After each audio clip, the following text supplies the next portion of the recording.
Good evening and welcome to a Legend Acre Classroom. And I'm Christy and this is Grunt. He's our demo dog tonight.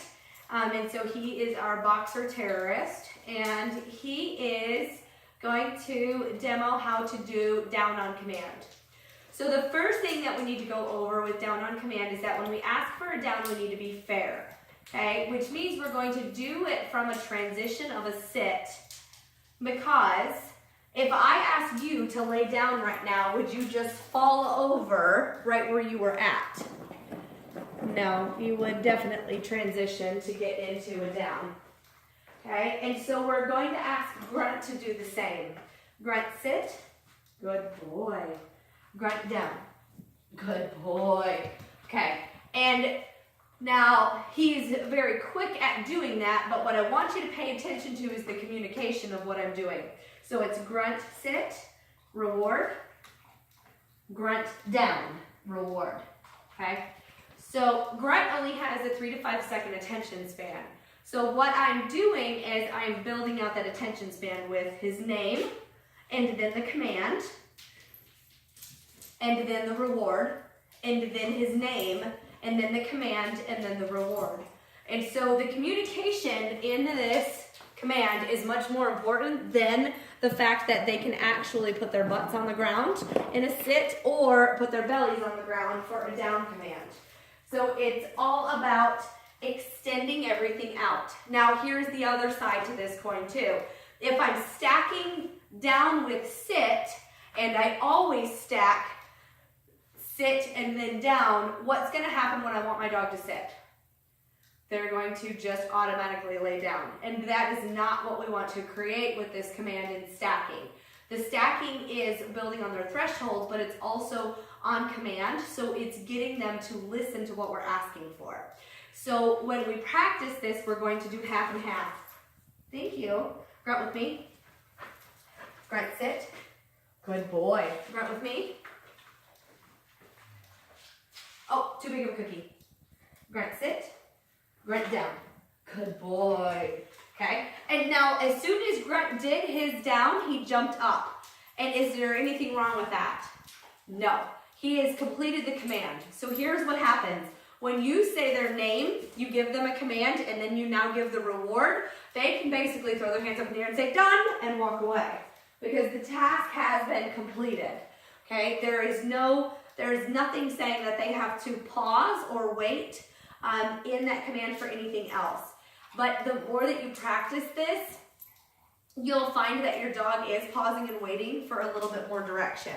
So when you practice the down on command, what you want to do is you want to take that cookie and put it in a straight line right down from his nose to in between his toes and pull it towards you. So you're essentially making a 3D L. So I'm going to show that to you and I'm going to exaggerate it a little bit so that way you can see what I'm doing over here. Grunt with me. Grunt, sit. Good boy. Oh, what was that? Hopped up. Okay, so with Grunt, if you give him too big of a cookie, he hops up. But since he went back into the sit, so now I'm going to take it from this straight line, Grunt, down, and then I draw it out. And if you draw it too far, Grunt crawls because he knows what that means too. But I did that just to exaggerate that L. So it's a 3D L. Grunt, down.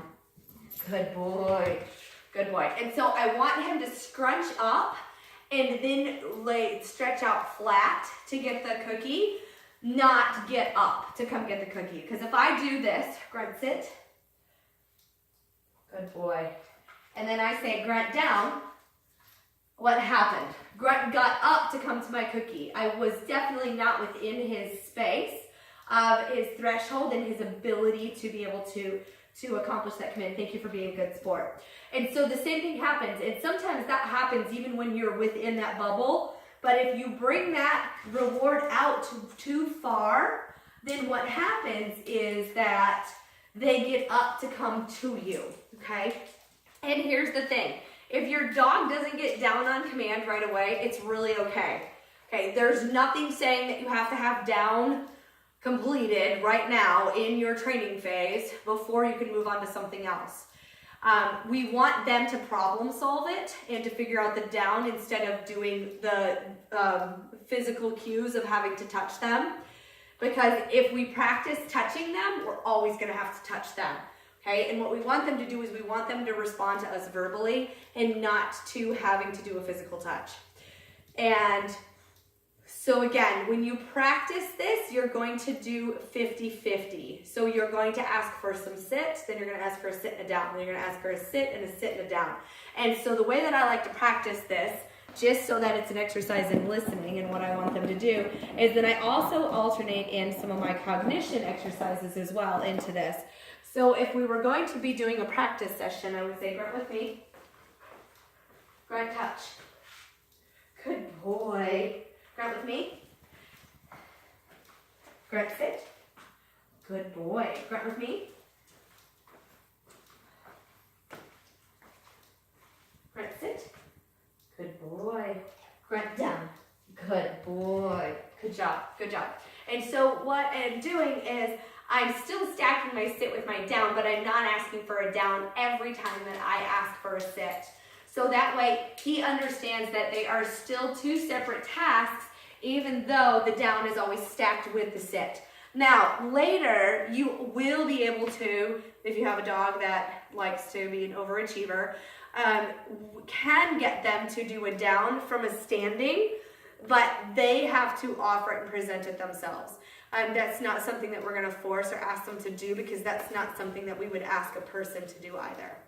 Okay, well, if you have any questions about anything that we covered today, you can leave a comment on our YouTube page, or you can contact us on our Facebook page, www.facebook.com/legendacres, all one word.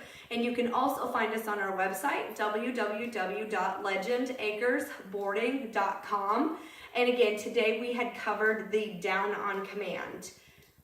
Have a great night.